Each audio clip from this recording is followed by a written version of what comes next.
he mentions this name which is Judy. Now, when we are thinking about this name, Judy, what does this mean? Who is Judy? What does Judy? Well, actually, you know what? I'm not going to talk about Judy. In fact, we're not going to talk about Judy at all. We're going to keep her out of it.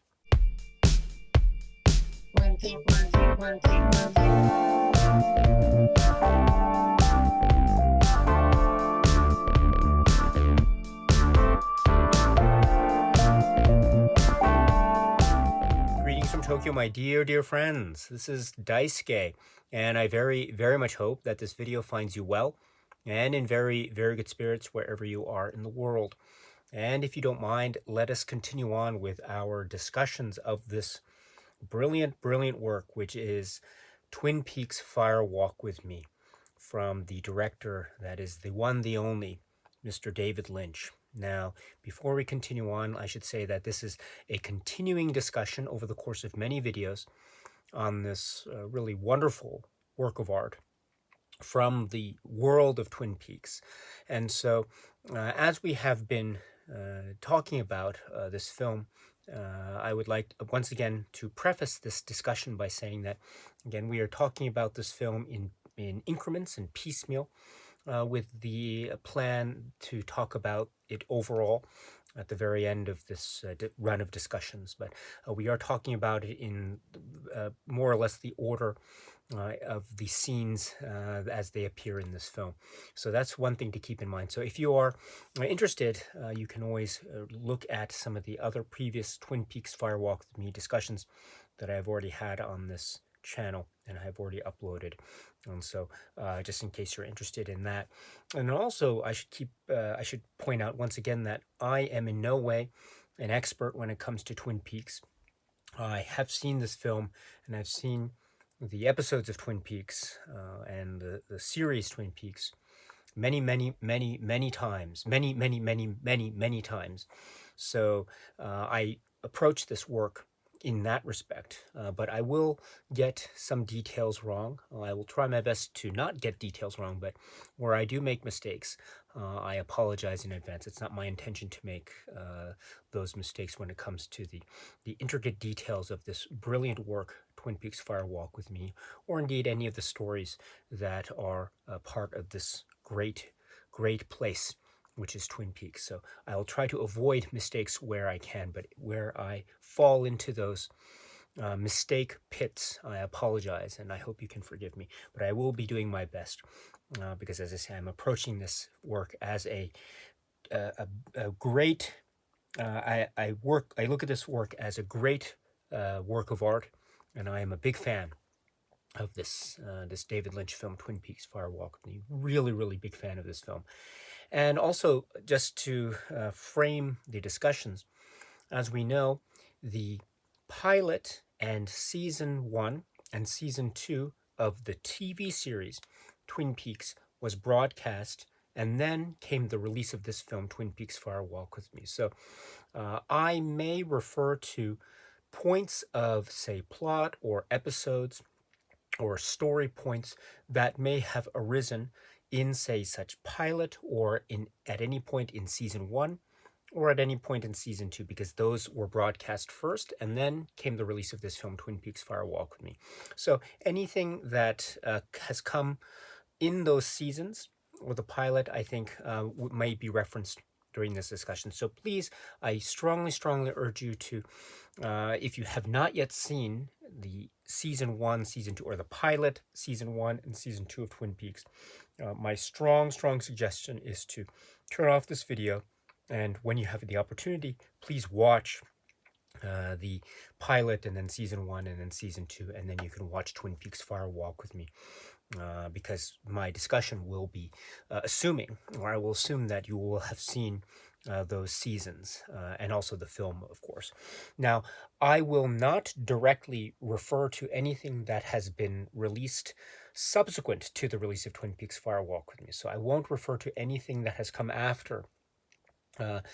So we will save those discussions for another time.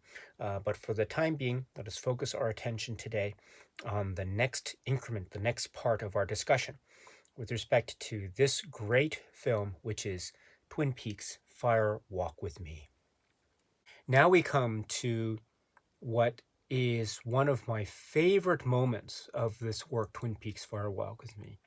And indeed, it is one of my favorite moments from any story that takes place in the world of Twin Peaks. And I dare say it's one of my absolute favorite moments, one of my absolute favorite moments in any work, feature film work directed by the great David Lynch. And that is this moment where we understand, based on the visual cues and also the title card, we are in Philadelphia. And also, we see emerging through the doorway into this spacious office, and the desk at the other end, where we will later see sits none other than the great Gordon Cole, as portrayed by David Lynch. We see emerging through the doorway in the distance, walking gradually towards us with the wonderful motif, the musical cue, the refrain, Angela Badalamenti music, what we have heard before, an echo of from the series Twin Peaks. We see, or this announces, the kind of return of the great, the one, the only, Special Agent Dale Cooper. And he emerges and he announces to us a number of things about us and to Gordon Cole, this idea about the time and the date, 10:10 a.m. on February 16th, and that he is concerned, or he's bringing this up because of the dream that he had told Gordon Cole about. So there are a number of things happening here. So first of all, let us be reminded of how Twin Peaks, stories about Twin Peaks or taking place in Twin Peaks are very important in terms of how they treat times, dates, and numbers.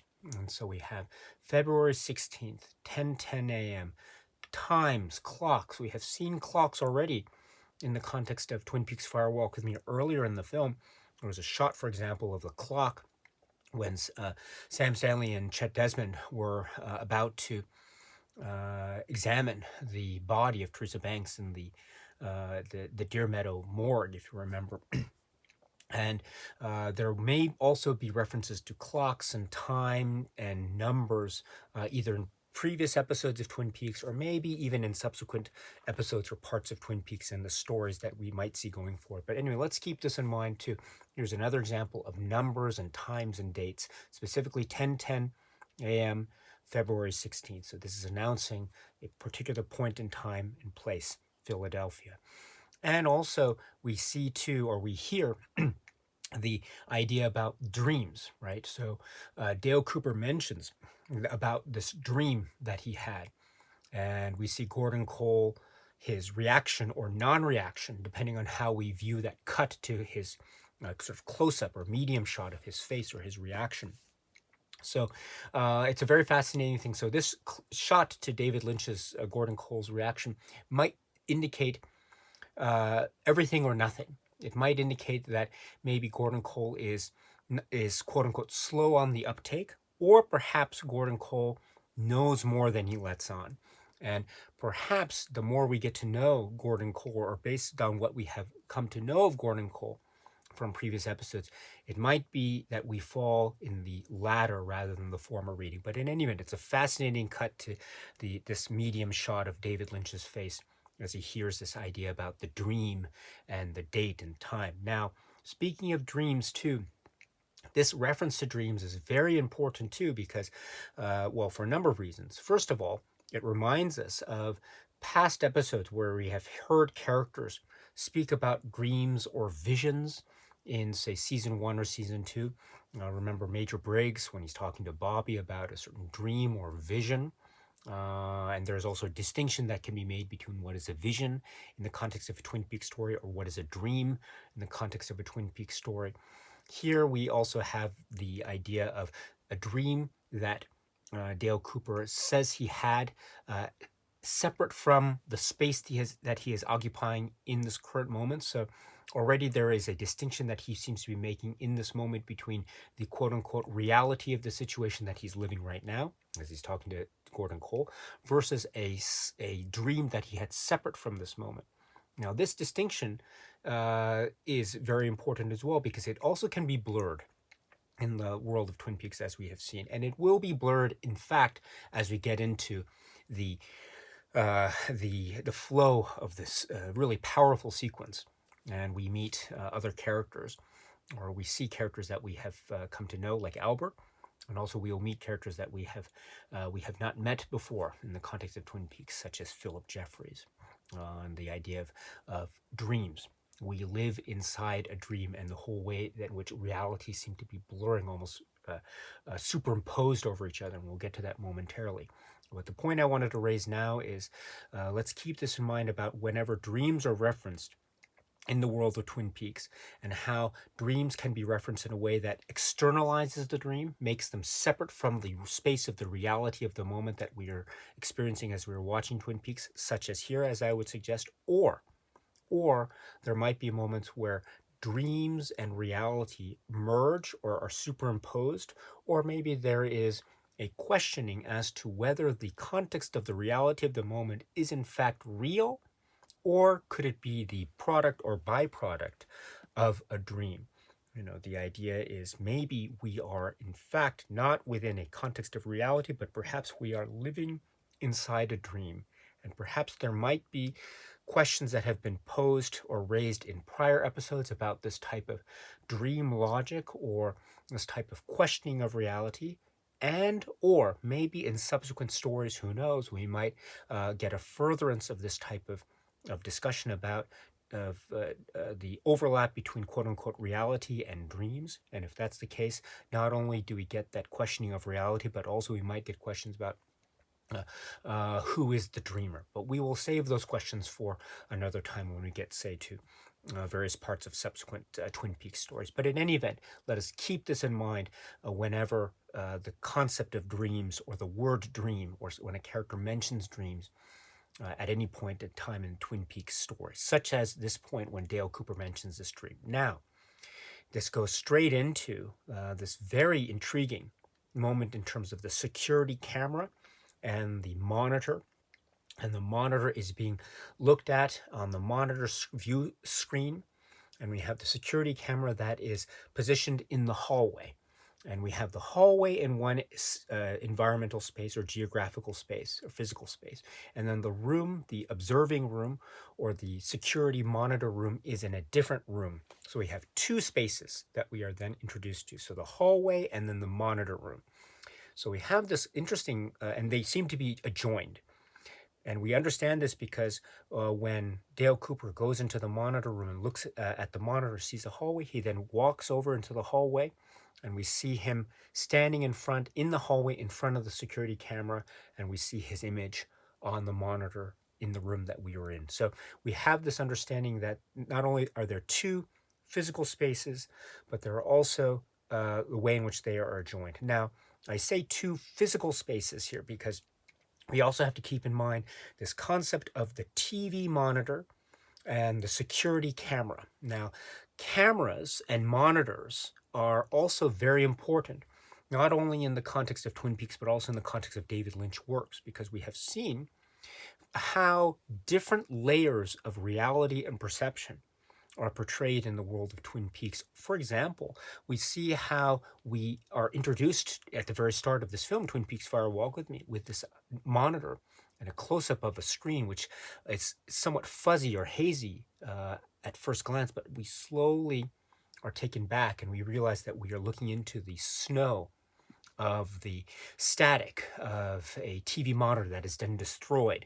And so we have this idea of a reality within a reality, or our perceptions are blurred, but then become more focused when our perspectives reach a certain, say, physical distance between that which we are seeing and our vantage point. And so this notion of the TV screen somehow either accurately portraying reality, or maybe purposefully blurring or distorting reality. Now, this is a very important concept because it also reminds us that not only is the TV screen within the space of the world Twin Peaks a tool, or a type of means by which reality can be either reflected or distorted, we also understand that we can then, by definition, or not by definition, but by extension, take that distortion or reflection and apply it to the actual world of Twin Peaks itself. And it goes right back to this idea of the dream logic, dreams versus reality. Are we living inside a dream, or is this reality? And so if it's reality, then it's a reflection of reality, or if it's a dream, it could be a distortion of reality. So, and it's right there in the metaphor of the TV, which is very important indeed. And it goes all the way back to what we were talking about with the opening credits, right? In terms of TV and film, and this idea of the TV show of Twin Peaks and the quote unquote film of Twin Peaks Fire Walk with Me, and the idea of things that are similar yet different. We see or feel similarities with, say, past episodes of Twin Peaks, and yet there are differences. Maybe there's tonal differences, warmth versus a chill, similar characters that have similar character or tonal beats, but then have completely different turns to them in terms of the parallels, say, between Chet Desmond and Dale Cooper, or the parallels between Laura Palmer and Teresa Banks, the parallels between Deer Meadow and Twin Peaks, et cetera, et cetera, et cetera. So this also can, I think, in a meta way, at least tangentially, be linked to this notion of reality and dreams, this idea of things that feel familiar, things that have a sense of maybe reflection of reality, but then at the same time a feeling of distortion, a feeling of being in a different or foreign place, or feeling a distance. And so I think that type of dichotomy of reality and dreams, of similarities and differences, of, say, TV and so TV illusion and quote unquote cinema reality, or maybe the opposite is true, TV reality and cinema illusion. I think, or perhaps a hybrid, depending on one's point of view. I think this type of push and pull, this back and forth, has many different forms and shapes and manifestations. And it's embodied so brilliantly and by a great example in this great setup between the hallway and the security monitor and the camera and the monitor and the TV monitor. And one more thing too about the camera. The camera too is very important because it's the security camera that is also a type of a technological advancement or eye. It's an artificial eye in a manner of speaking, but it's also capturing a sense of an essence of someone. For instance, this notion of, say, waves or signals or electricity, right? This idea of the embodiment of someone's existence when we see them, or when we think we see them, flesh and blood, skin and bones on the one hand, but in fact they are signals. They are electricity-based signals or signs or beams or something. And so what does that mean in terms of how we perceive the existence of other characters? Do we see them in terms of flesh and bone, or do we see them in terms of how they are perceived in the context of, say, electrical or radio-based signals that are captured in something like a camera and a TV setup? And if that's the case, then how does that affect our perspective of how we view the existence of the characters within the context of Twin Peaks as we are watching them? When we see them play out their dramas and their character beats in the quote-unquote reality of the world of Twin Peaks, like Fire Walk with Me or the series, are we seeing them in their reality, or are we seeing perceptions of them or projections of them that may or may not be real, right? Because we also have to remember that sometimes when we see a story play out in Twin Peaks, such as sometimes when we see stories play out in season 1, season 2, and even in Twin Peaks Fire Walk with Me, we have to sometimes question whether what we are seeing is indeed what is actually happening, or maybe it is a figment of imagination of some character or characters. Maybe it is an illusion. Maybe it's somehow a distortion of reality vis-a-vis this idea of the application of dream logic, or it could be the repetition of something, of events by the manipulation of time and space, and the repetition leads maybe to different conclusions, perhaps. The cyclical nature of how some events might transpire in the course of the epic nature of Twin Peaks. And that cyclical nature also gives way to differences, and sometimes those differences might give rise to a sense of what we might interpret to mean a distortion of reality. So this therefore enables us to question whether what we are seeing is indeed real or not. And if that's the case, then we have to wonder and question how how we define within our own perspective what is real. Do we define it in terms of how we perceive human beings in situations and environments that look and feel quote unquote real to us as we relate to everyday situations that we see play themselves out in the context of the story of Twin Peaks? Or do we have to take another step and think of the existence of characters in, say, a more quote unquote elemental terms, like elements like earth, air, fire, water, or electricity, or just essence or beings, or perhaps to put it another way, and maybe a philosophical or spiritual or religious way, spirits or souls or ghosts or specters or remnants or memories or figments of imagination, etc. And if it's that type of ethereal or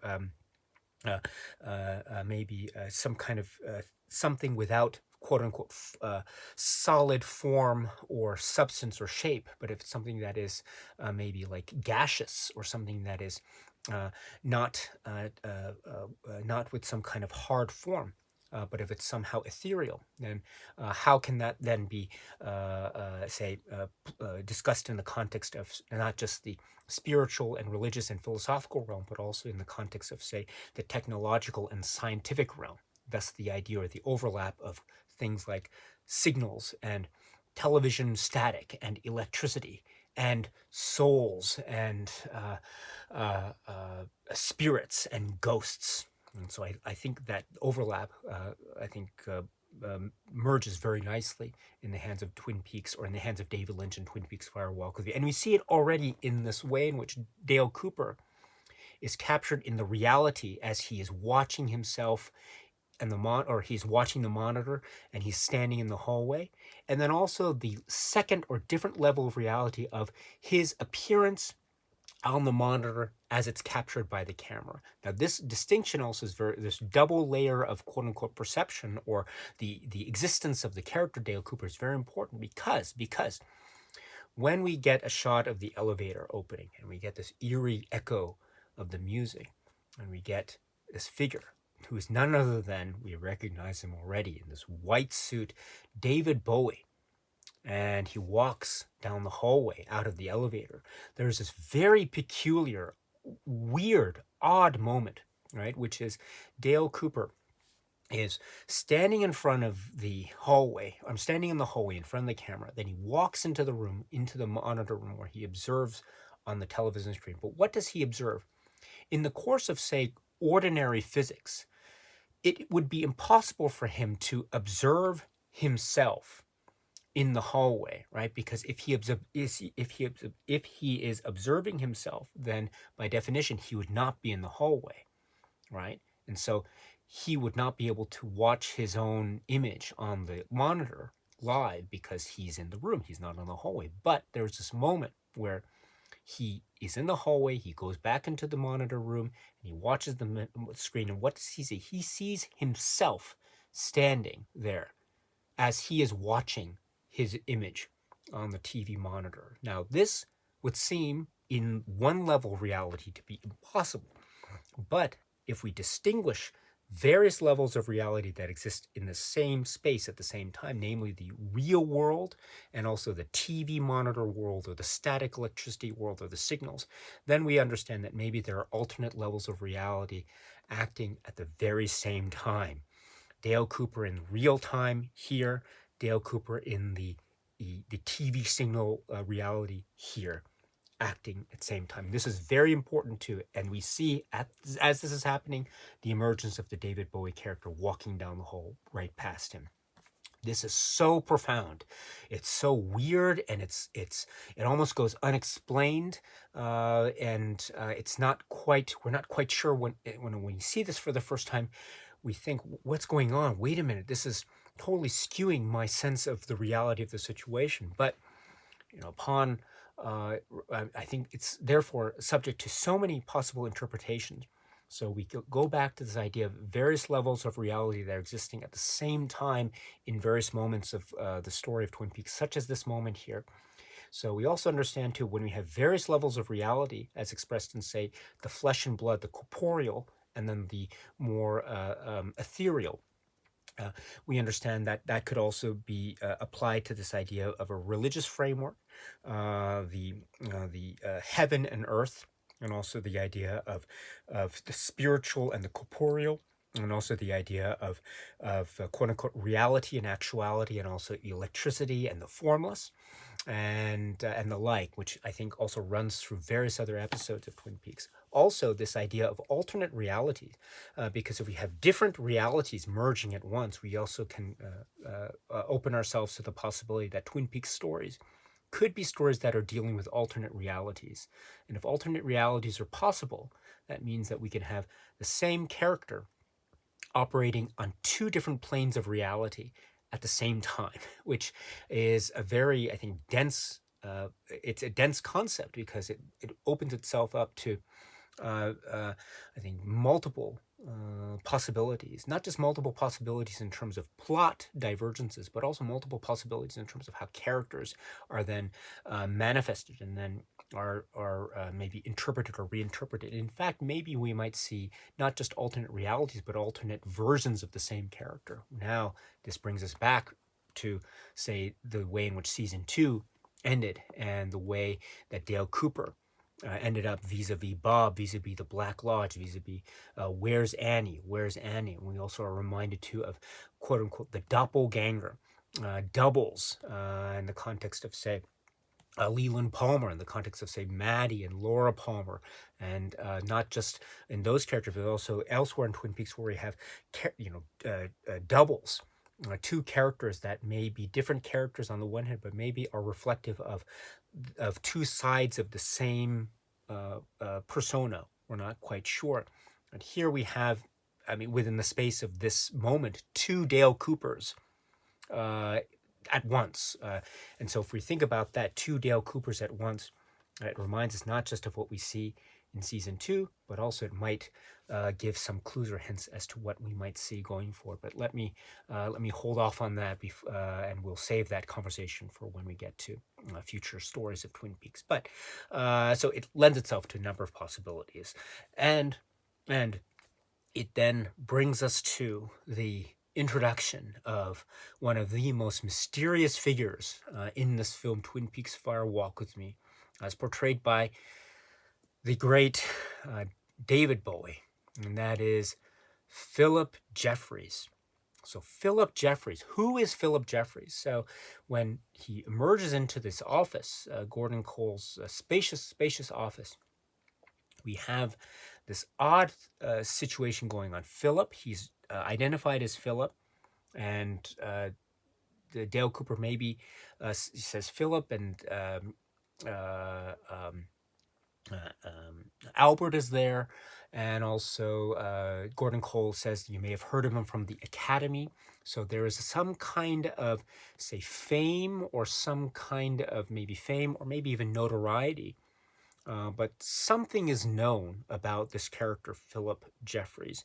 And so the rapport between Gordon Cole and Philip Jeffries, or the way in which Gordon Cole talks to Philip Jeffries, is suggesting that Philip Jeffries was or is a part of the FBI. And so Philip Jeffries is portrayed by David Bowie. And so what he says, this is also very important, right? Because when Philip Jeffries enters the room, and he seems somewhat out of it, and in fact, what he says in terms of his opening dialogue also seems somewhat quite, and in fact loaded with a sense of the cryptic and the mysterious, and seemingly nonsensical and seemingly random.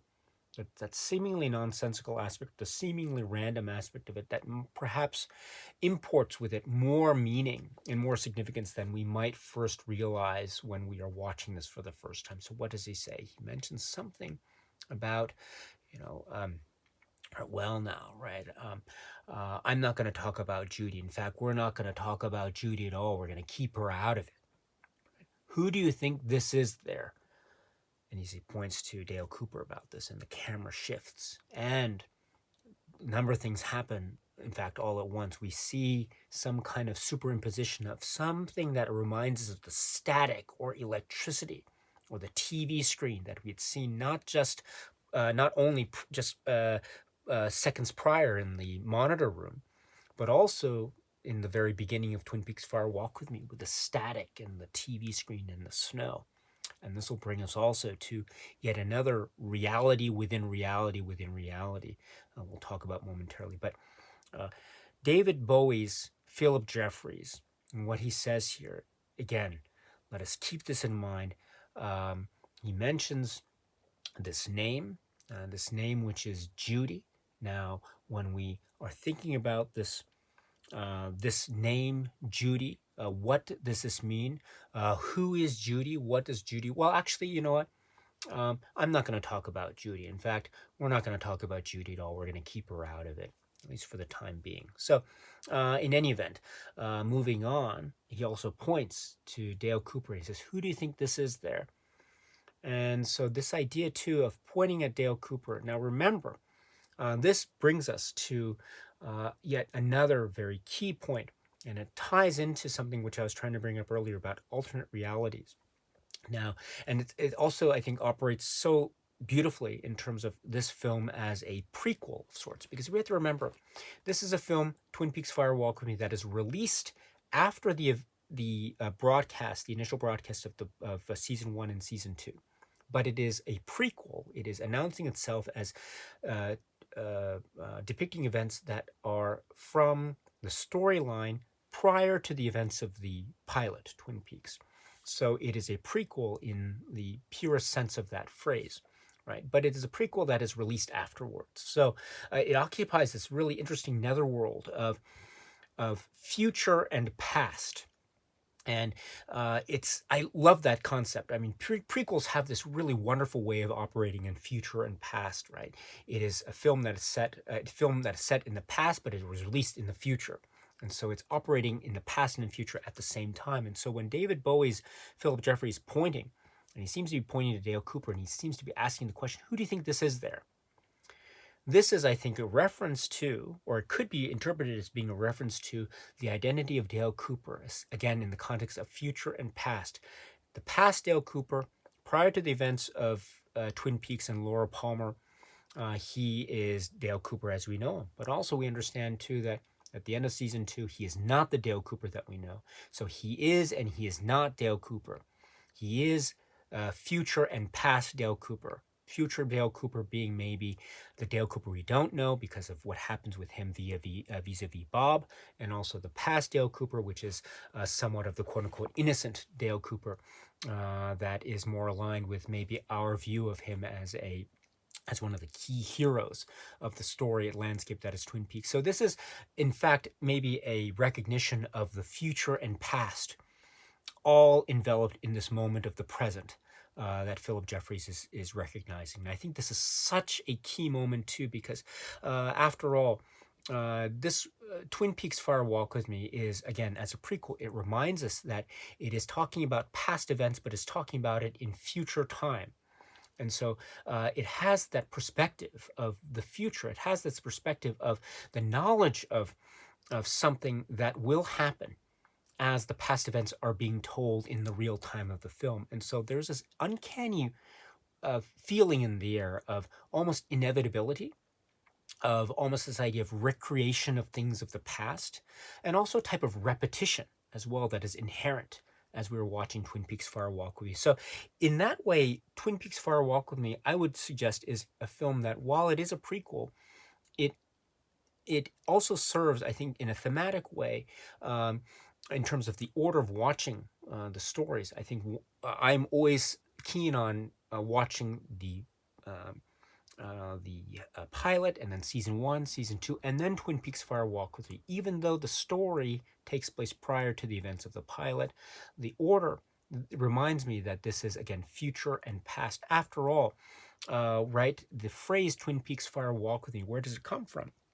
It comes from that phrase that we heard from the very beginning origins of Twin Peaks when we first started with the pilot and the initial episodes, right?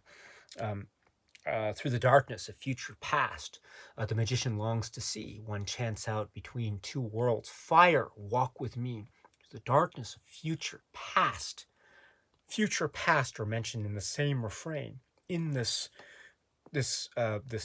rhyme or poem that is in essence announcing the phrase Twin Peaks, or announcing the phrase fire walk with me. So in fact, the phrase fire walk with me is birthed out of this refrain, which is making reference within the same breath, future and past. And if that's the case, then we might look at that as a means to view Twin Peaks Fire Walk with Me, the work, as something that is both future and past. It is a prequel, but it's made in the future. And so by that, we can look at it, and we therefore look at the story, the scope of Twin Peaks Fire Walk with Me in terms of both future and past. And I think this moment of Philip Jeffries pointing, making this reference, who do you think this is there?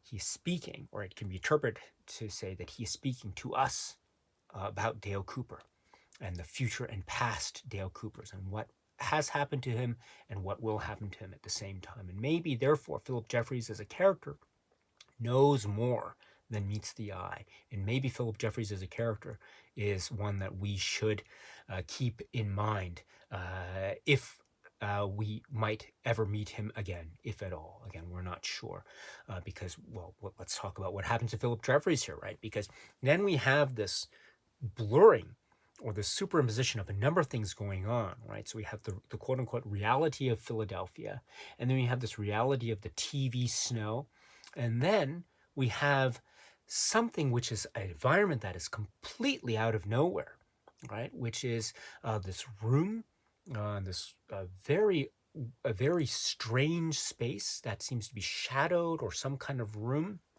We are hearing dialogue, which is from, we understand, Philip Jeffries as he's talking, and we hear phrases like, I was above a convenience store, and, I've been to one of their meetings, or, we live inside a dream.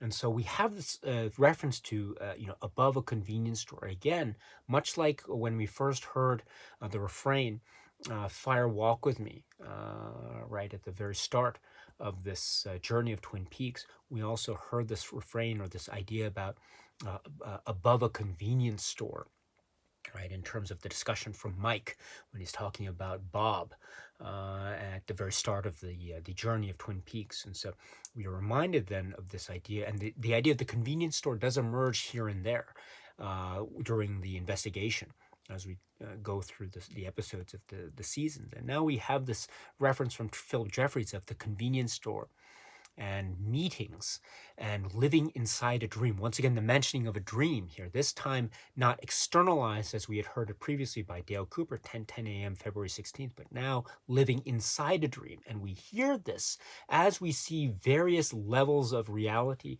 superimposed on each other. So it's almost like we're seeing in cinematic expression the idea of reality and dreams overlapping to suggest the warping and manipulation, distortion of space and time itself in the hands of David Lynch's cinema. So this is very, very profound stuff indeed, not to mention, of course, what we are seeing in one of these alternate levels of reality. So we have a table, we have people sitting in a room, and who are these people? We recognize some people, and some people we are seeing, I think, for the first time. I see in the corner there with a beard. This is a very interesting. So speaking of people who might seem familiar to us too, who else do we see in the background there? But figures that remind us of Mrs. Tremont and the little boy, right? We understood that this was the grandmother and the grandson that we had met in the time at Twin Peaks with Donna and Harold Smith and the Tremonts and J'ai un M solitaire, right? So, right, we see them again, or we see people who look like them again, and they seem to be occupying the same space of the reverse time and the reverse speak. Those aren't the other characters that we see. That we also see some characters that seem to be people that we are things or images or specters that we are meeting for the first time. There seems to be this person with a mask, with this long type of nose. In the distance there, seemingly some kind of dance or chant. There's some other characters there as well. And who do we see sitting at a table in the center of the room? And the table, we understand, is this is a Formica table. What's its color? Green is its color. Who says this? But none other than this figure that we have seen in past Twin Peaks episodes. That is the man from another place sitting on one end of this table. But who is sitting on the other end of this table? This figure that we have also seen was none other than Bob. So this is very, very profound stuff indeed. The man from another place is sitting at a Formica table, green is its color, sitting across the table from Bob. And what does he say, right? He says also, Garmonbozia. This is a Formica table. Green is its color.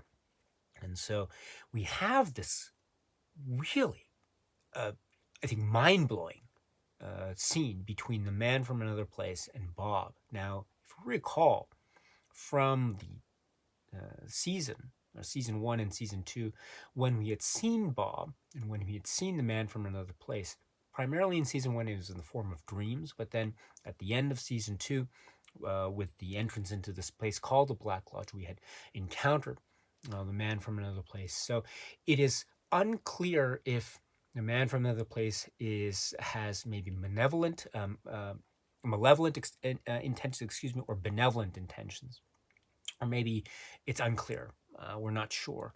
Bob seems to be a malevolent force, but if we interpreted the man from another place from past episodes to be a quote-unquote good guy, or to be a quote-unquote a figure with benevolent intentions, then what the heck is he doing sitting at the Formica table with Bob? And they seem to be not just like friends or allies or in cahoots, but they seem to be almost planning, or almost in a type of conspiratorial way, planning something or trying to create something. And that holds true for the entire group. And if it's a type of conspiracy of this people, and if we understand, or if we can interpret this place to be, say, this place above a convenience store, and this is one of the meetings, as Philip Jeffries discusses, what does this say in terms of a conspiracy of beings or figures or specters? Who is this person with this long beard? Who is this other person with this mask and this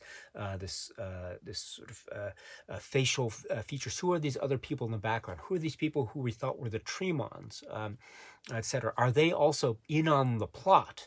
If that's the case, that totally blows open our interpretations about who these characters were when we met them, say, during the earlier episodes of Twin Peaks. And so it really is kind of mind-blowing. And for instance, in terms of the Tremons, maybe they have more significance in the netherworld of Twin Peaks than we had first perhaps suspected. So there's so much going on. And if this is a type of conspiracy, then what does this lead to? Right?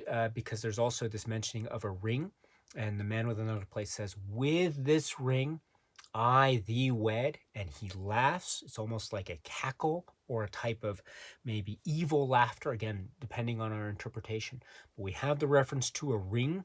We have a reference to wedding or union. Now, what does this mean too in terms of a conspiracy? Rings, weddings, unions. What is the outcome of a union, or a combining or a joining of two or more different forces or beings? It creates something, and maybe by this type of interpretation of things combining to create something new, maybe this output or this outcome of the quote-unquote conspiracy that we're seeing here is the output that is the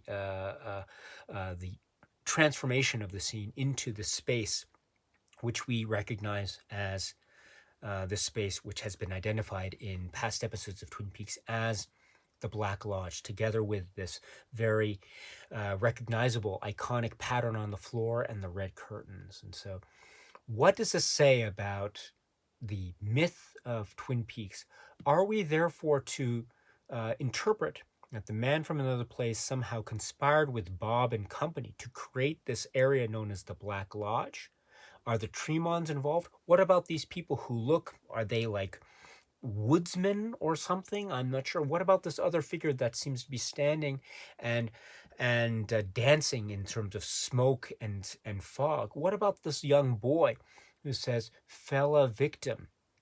Is it fell a victim or is it fellow victim? I mean, are we to believe what the subtitles say, or maybe he's saying something different? Fell a victim or fellow victim? What about this idea of the mask being removed and what is underneath the mask in a very extreme close-up, but this monkey?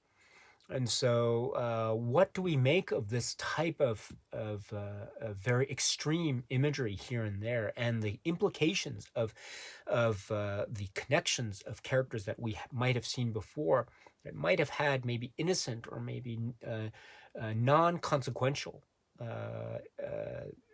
connections with the world of Twin Peaks, but actually in this moment of scope of, say, 30 seconds or so, the interpretations are blown wide open, and all bets are off.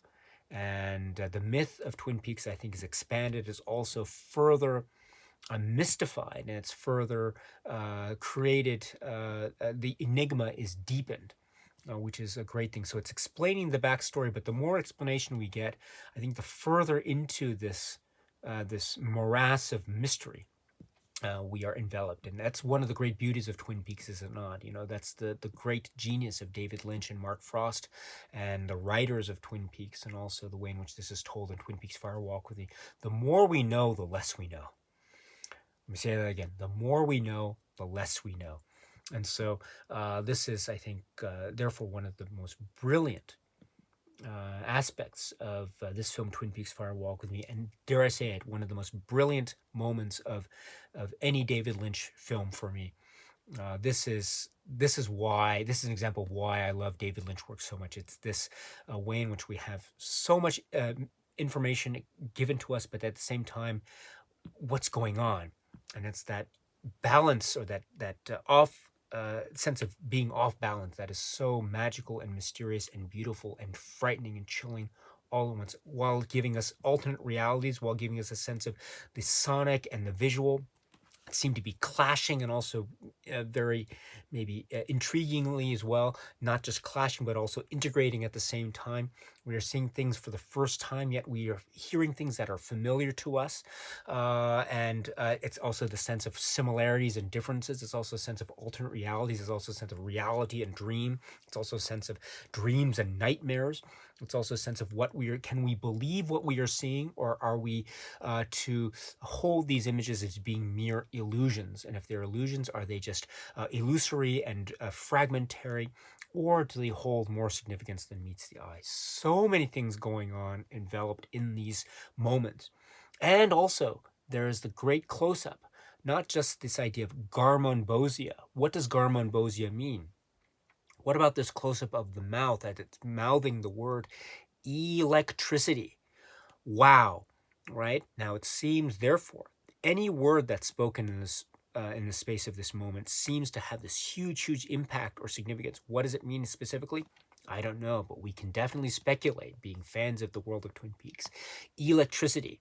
What does this mean? It goes back to this notion that we were trying to pick up earlier, which is the way in which the religious and philosophical viewpoints of the spiritual and the ethereal and the soul and the spirit could also find expression in concepts, scientific concepts, or physics concepts like electricity. And if that's the case, then that really combines both the spiritual and the scientific and the artistic, when we think not just of the word electricity, but how electricity has been expressed in the context of Twin Peaks, even in the context of Twin Peaks Fire Walk with the snow, the images of the electricity signals embodied in the TV screen. Also, the opening credits, and also the way the TV screen overlaps during this particular moment of Twin Peaks Fire Walk with Me. Also, the notion of the TV monitor as Dale Cooper's watching, the hallway.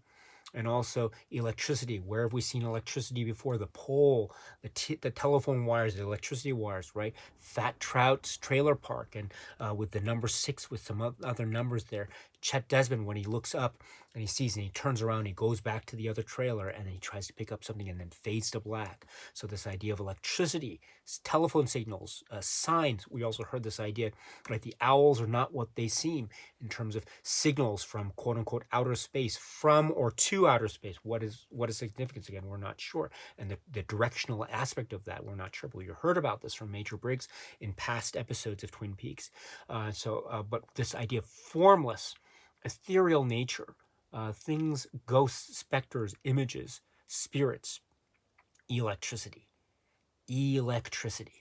So I think let's keep this in mind too, about the overlap between the scientific and the spiritual, the corporeal and the ethereal, and the way in which they both clash because they seem to be polar opposites of each other, but at the same time there's this odd, beautiful, poetic, enigmatic way where they might find more things in common than, again, meets the eye. But again, it's the same thing, similarities and differences, right? Similarities and differences. Now, let's go back to this idea of the way in which reality and or the corporeal and the ethereal are punctuating, say, the final moments of this sequence, right? Because then we get more shots of the static electricity, the TV snow, sounds of the TV snow, static electricity, shots of Philip Jeffries sitting down on the chair talking, and overlapping that with dialogue, which seems to be somewhat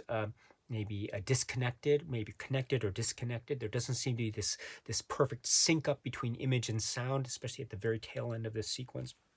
There's a moment where you see Philip Jeffries screaming, the overlapping sound of the screaming, and his scream seems to be echoed or muffled in a way, competing, if you will, with other elements of the soundtrack.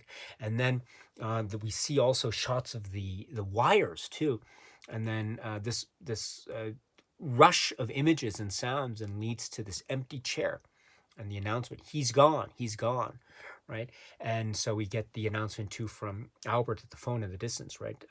That the announcing to us that says Philip Jeffries, he was never here.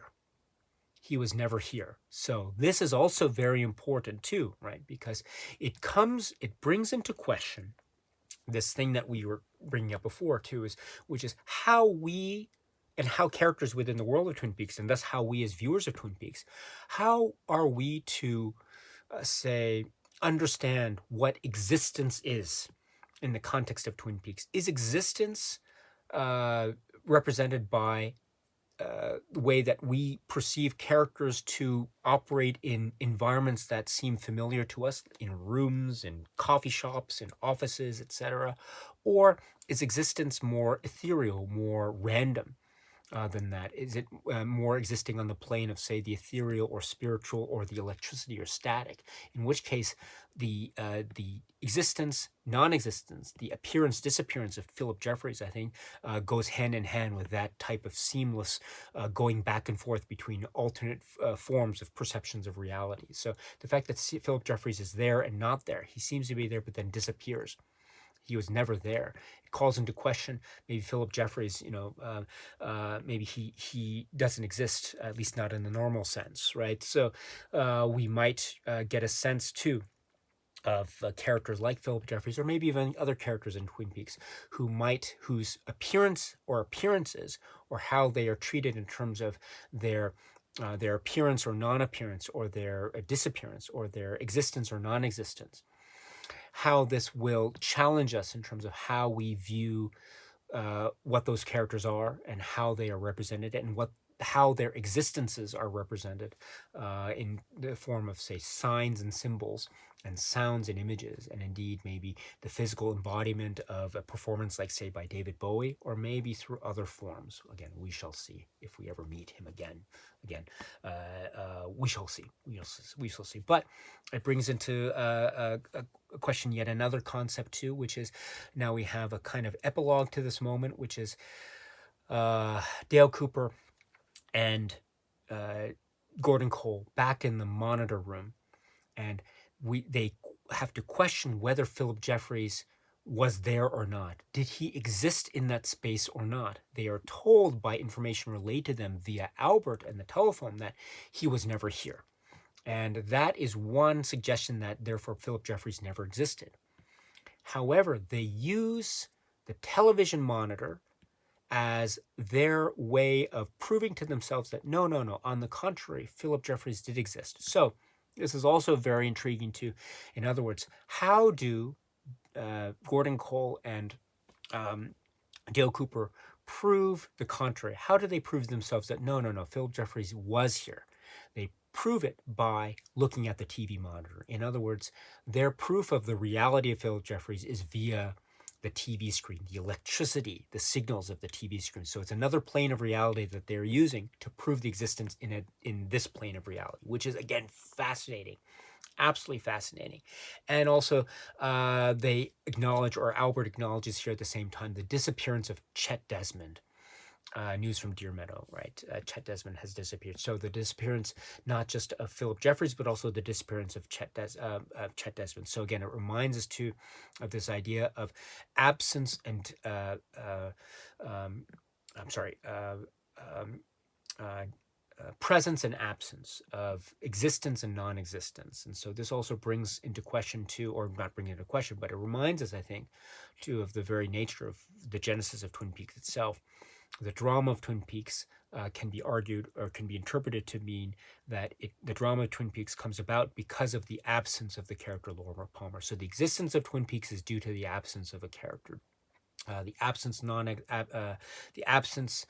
appearance of Laura Palmer, the appearance disappearance of Laura Palmer, the existence non-existence of Laura Palmer, and the same type of dynamic one can say is also operating to a certain degree as well with Chet Desmond, the existence non-existence of Chet Desmond, the existence non-existence of Philip Jeffries, and perhaps that type of existence non-existence dynamic will operate in the context of other characters that we have seen in the past and maybe that we will see in the future. But again, we'll have to wait and see. This is also bringing us to a lovely moment too between Dale Cooper and Gordon Cole. Remember, Gordon Cole is a character that we understand maybe has he doesn't hear as well, and so he has to have the assistance of a hearing aid device in order to be able to hear. And also that means too that he speaks in a volume of voice that is somewhat louder than the volume of voice of the other characters around him. However, it's very interesting. Note the low volume that Dale Cooper is speaking to Gordon Cole in this room.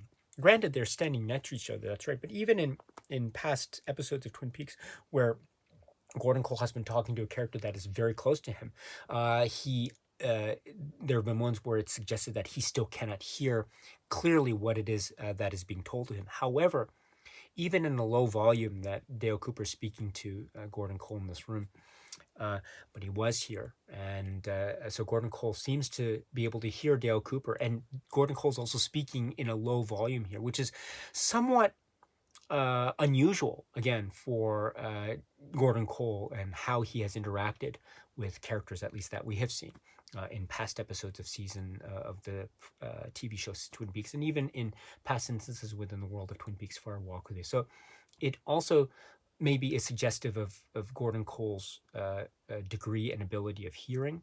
Also, it might be indicative of some kind of connection between Dale Cooper and Gordon Cole, because remember, in the second season of Twin Peaks, there was one character that Gordon Cole could hear, and that was that character of Shelley. There seemed to be, therefore, this suggestion that there was a connection between Shelley at the diner and Gordon Cole, right? I heard that. I heard that that's what he said. So maybe in a similar sort of way, there might be a connection, a spiritual connection, perhaps, between Gordon Cole and Dale Cooper, which would therefore explain how Gordon Cole could hear Dale Cooper, even though Dale Cooper is speaking in one might say a very low volume, at least relatively speaking. So that's a little detail which I think is very fascinating itself. So in any event, this caps off this moment in Philadelphia with regard to Dale Cooper, with regard to Gordon Cole and Albert, and also this figure of Philip Jeffries, as well as the overlapping sense of realities, the space which may or may not be a reference to a space above a convenience store. This idea of the man from another place, Bob, other characters, the Tremons, or maybe they're not the Tremons, who knows, and also other characters that we seem to be meeting for the first time within the space of a few minutes. Again, space of these few minutes, these few glorious, brilliant, mind-bending, mind-exploding, and utterly fascinating moments of this work, Twin Peaks Fire Walk with Me.